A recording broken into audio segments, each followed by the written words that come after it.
Even itu kita udah setkan lah, cuman kan nggak bisa jadi exact amount ya, kayak 3 juta ya udah 3 juta. Tapi kan selalu ada tambahan. Nah ini jadi tambahan-tambahan peritilan ini yang seringkali jadi masalah kan. Ya, Otomatis kan motong biaya hidup kita juga gitu loh. Menurut kamu menyebalkan nggak sih kalau ketika seperti itu? Kalau duit lagi banyak itu nggak ada masalah, Beb. Ya kamu harus, aku harus bilang ke kamu, kalau nggak ada, jangan dipaksain. Intinya kan jangan dipaksain. Jadi dari awal aku udah menekankan itu supaya itu nggak terjadi, paham kan? Jadi apapun itu, udah simpen aja dulu, simpen aja, gitu loh. Jangan, coy, bisa jadi temen yang kamu curhatin ini temennya dia, Mati ya. iya nggak?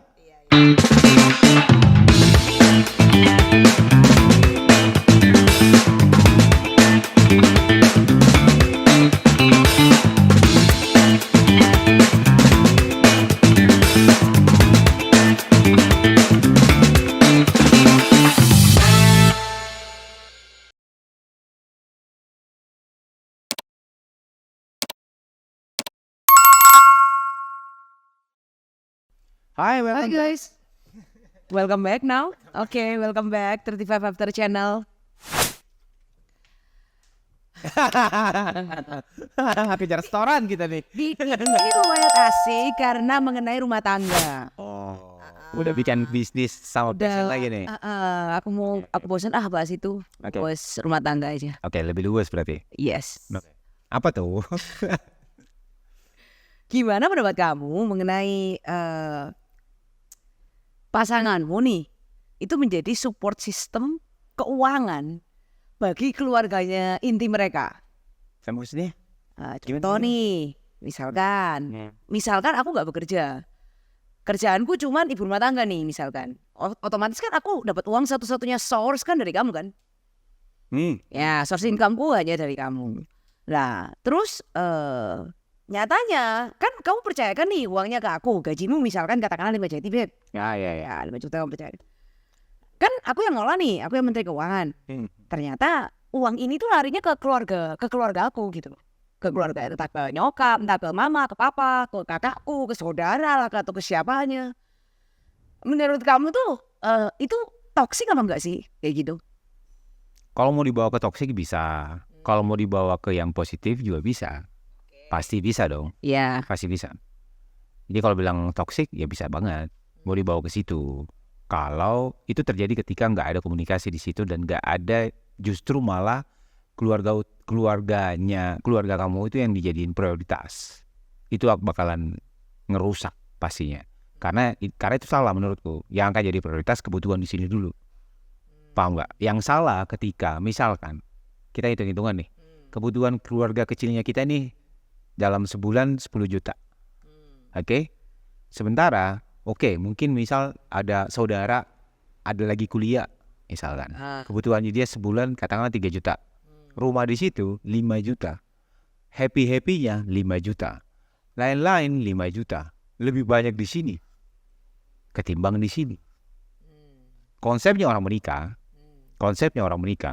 itu kamu udah bagian yang utama tuh suamimu.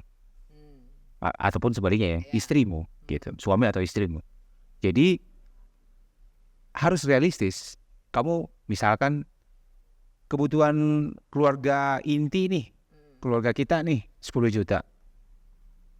Penghasilan kita katakanlah 20 juta. Kita harus saving minimal 5 juta di situ. Untuk tabungan. 10 juta untuk kebutuhan. Katakanlah entertain apa segala macam kita 2 juta. Kita harus ngomong, nih ada duit 3 juta nih. Aku bisa mampunya segini. Aku kasih. Udah. Tapi yang jadi masalah tuh kayak kadang tuh kan yang terjadi kan dia nakno ya. Iya kan? Kayak misalkan ngasih adek lah. Si adek nih, kuliahin adek misalkan 1 juta.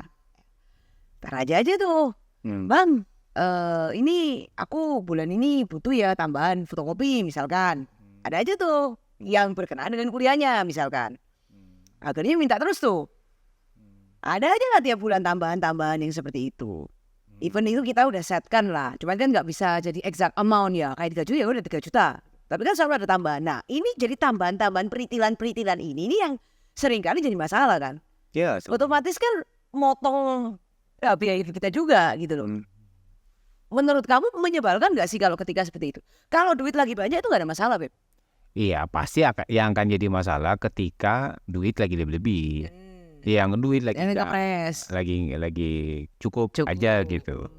Yang akan potensi akan jadi masalah kan seperti itu di posisi itu. Tapi kalau ketika berlebih-lebih nggak mungkin. Tapi apapun kondisinya dalam hal berlebih pun menurutku aku harus tahu. Jadi tapi kalau harus misalkan dikomunikasikan. Kalau oke dikomunikasikan misalkan tetap aku ngomong oh ya adekku tuh butuh sekian tambahan lah 500.000 misalkan. Kita lagi berlebih nih umpama dalam tanda kutip kamu dapat THR misalkan. Tapi sekarang ada uang lebih nih. Ada aja tuh yang diminta sama dia nebengin kuliahnya lah misalkan. Kira-kira kamu bakal kesel gak sih kalau perasaanmu tuh bakal manggel gak sih? Kalau aku memberi terus. Begini, mungkin itu akan balik ke ini sih, ke cara aku di awal seperti apa. Oke. Kurang lebih sama kayak aku misal ngedidik Noni atau Sinyo nantinya ya misalkan. Jadi ketika nggak ada aku bilang nggak ada, kamu usaha. Oh, enggak, baby. Yang jadi masalah itu ketika aku yang memberikan. Ya kamu harus, aku harus bilang ke kamu, kalau nggak ada, jangan dipaksain. Intinya kan jangan dipaksain. Jadi dari awal aku udah menekankan itu, supaya itu nggak terjadi. Paham nggak? Kayak gitu. Jadi ya jangan dipaksain, kalau nggak ada ya nggak ada. Kalau adik, saudara, mungkin masih oke ya. Kalau orang tua, siapapun itu, tetap harus straight to the point. Iya. Kalau aku harus tahu, kalau aku harus ngomong, supaya mereka juga punya hati, mereka punya otak bisa mikir. Orang mana yang tahu kalau udah nggak ada nih, dipaksa untuk ada. Kalau misal dalam hal-hal yang misal nggak terlalu urgent gitu, bukan sakit atau apapun itu ya. Biar mereka pikir juga. Kalau urgent nih, misalkan punya utang, yuk amit-amit. Misalkan didatangi debt collector, urgent, sampai didatangi. Aku tetap pikir gitu juga sih. Aku harus nanya juga sih detailnya seperti apa dan penyelesaiannya seperti apa. Misalkan nih, oke lah, kejadian kayak gitu. Datanglah ini orang, ya, datang nih orang. Urgentnya katakanlah 10 juta. Ya. Sekali mungkin aku masih bisa bantu. Sekali mungkin aku bisa bantu. Yang kedua, enggak. Aku pernah mengalami sih yang kayak gini. Jadi dibiasain gitu. Tapi akhirnya kamu bantu enggak? Yang berikutnya enggak toh. Dari situ kan kita udah tahu nih, ini benar-benar butuh atau misal memang udah jadi habitnya dia. Tapi yang jadi masalah gini, Beb. Yang jadi masalah ketika uang kan dipegang Menteri Keuangan nih. Ya di mana itu kan pasangan, iya kan. Tapi dia punya kuasa dong untuk memindahkan uang ini, transfer untuk bayarin apapun itulah. Kira-kira kamu ada potensi untuk menarik ini semua nggak? Pasti. Karena itu udah big time menurutku. Itu udah nggak fair. Oke, ada memang konsepnya. Kalau misal kayak aku, uangmu, uangku, uangmu. Uangmu bukan uangku. Tapi nggak gitu cara mainnya. Nggak seenak itu. Karena kita hidup berdua nih. Bukan kamu hidup sendiri. Itu mengenai kelangsungan hidupku juga ke depannya. Nggak hidup sendiri dong. Jadi aku harus tahu. Nggak gitu. Gimana caranya kalau aku biarin terus? Ya sama aja aku ajarin kamu supaya seperti itu terus. Enggak. Potensi aku narik? Iya pasti. Aku narik. Supaya ngasih tahu. Enggak, itu enggak benar gitu. Sakit. Pahit memang. Ya enggak apa-apa, telan aja. pahit kan? Ya udah. Tapi itulah faktanya. Gitu loh. Karena ya hidup bukan, kalau orang menikah itu ya bukan tentang kamu lagi gitu loh. Bukan tentang kamu sendiri, tentang keduanya. Ya gak sih? Kalau sampai itu merugikan, Ya, ya. gila. Tapi kamu agree ya, meskipun misalnya aku one day jadi support system, Enggak ada masalah. tidak ada masalah dengan itu. Kalau kita bisa jadi support system, itu menandakan bahwa kita berkelebihan. Pastinya. Gila apa enggak? Cuman cukup doang mau jadi support system? Gila. Enggak mungkin dong. Orang yang bisa seperti itu, ya pasti dia lagi berkelebihan dong. No, ada Beb, orang yang memberi di saat mereka kekurangan tuh ada. Pasti ada. Luar biasa lah. Pasti ada. Pasti ada. Tapi untuk kelangsungan hidup yang panjang long term nih, itu harus dipikir baik-baik loh. Gila. Ya, karena menurutku sih nggak banyak orang berani ngambil keputusan itu, terutama laki-laki ya. Kebanyakan sih aku kalau mendengarkan teman-teman aku curhat di luar sana tuh kayak gitu mesti. Nah, lu kagak pegang duit lu kemana? Misalkan nongkrong lah Beb. Duit lu mana? Perasaan kamu kerja deh, kok kagak punya uang gitu loh. Iya dipegang bini. Memang kagak cukup tak gajimu? Misalkan aku tanya seperti itu. Iya deh bantu keluarga. Selalu statementnya kayak gitu. Kayak, loh kok gitu ya? Ya aku pikirnya kan kayak gitu loh. Kok emang konsep menikah begitu kah? Sampai akhirnya dia berkorban, sampai akhirnya kita nongkrong aja di luar dia kagak makan gitu loh. Ini udah salah sih menurutku. Ini sih udah salah sih menurutku. Kalau ada kejadian kayak gini, itu udah itu udah salah menurutku. Salahnya pertama, yang kayak gitu nggak boleh dipublish. Nggak boleh dipublish. Jangan playing victim deh, jangan mental korban deh. Jadi laki jangan kayak gitu. Adapun kalau misal nih, itu kejadian, nggak usah ngomong apa-apa. Nggak boleh gitu. Itu aib keluarga. Ngapain diceritain?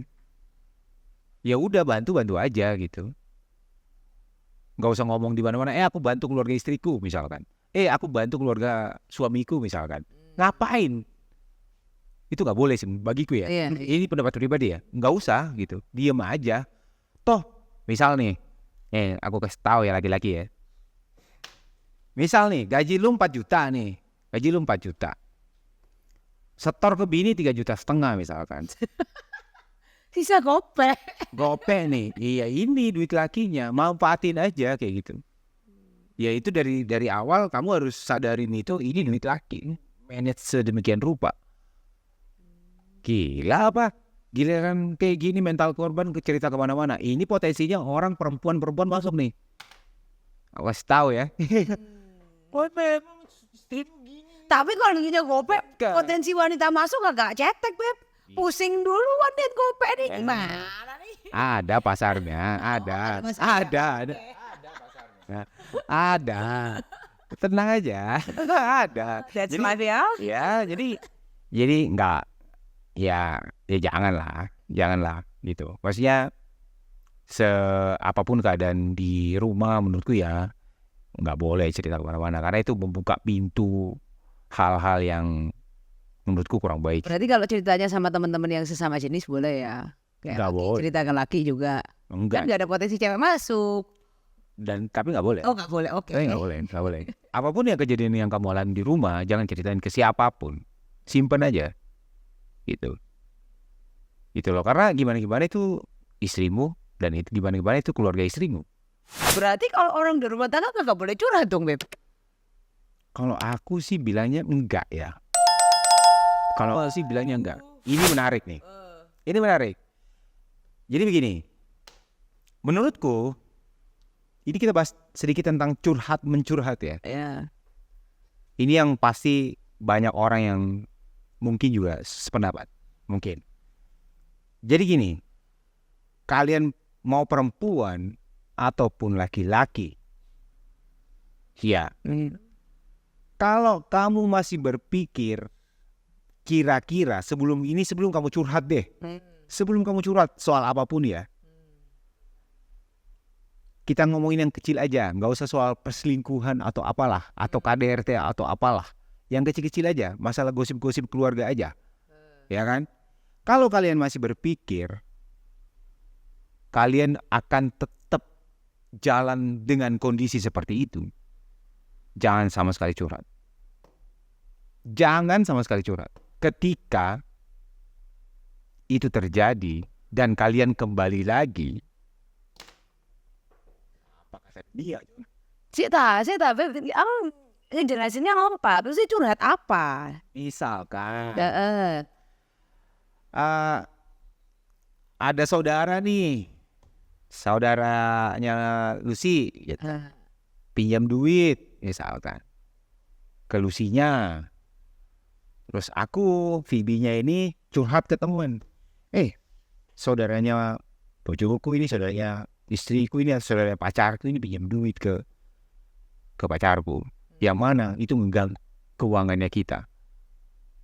Besok ini akan jadi iparmu. Ya, oke. Poin ya, paham kan? Jadi apapun itu, udah simpen aja dulu, simpen aja, gitu loh. Jangan, coy, bisa jadi temen yang kamu curhatin ini temennya dia. Mati ya. Iya nggak? Jadi kalau hal-hal yang kayak gitu-gitu jangan deh, jangan curhat deh. Kalau yang kayak gitu-gitu, kalau curhat itu sama teman soal bisnis, soal mobil, mobilku ini atau misal bisnis laundry gitu. Wah, ini mesinku kayak gini, gimana cara solusinya ya? Kalau kayak gitu-gitu oke lah curhat ke teman atau sama siapapun gitu, mungkin yang ahli di bidang itu. Tapi kalau curhat masalah keluarga, wah menurutku sih jangan ya. Lebih private ya. Iya, gitu loh. Ya itu kan jalan yang banyak jadi celah orang pisah juga kan. Orang selingkuh kan juga begitu kan. Dia awalnya Benar-benar dari curhat. kekurangan pasangannya kan. Berarti curhatnya ke LC karaoke. Bos. Ya kayak gitu-gitulah misalkan gitu loh. Jadi apapun yang terjadi yang menyangkut keluarga, simpen aja deh, jangan dicurhatin gitu.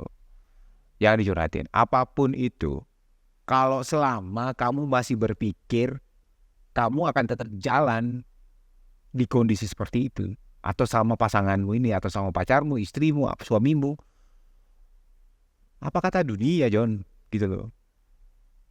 Jangan. Pokoknya jangan curhat deh soal itu, gitu. Biar kalian aja yang tahu, gitu loh. Kalau aku sih, tanggapanku sih seperti itu.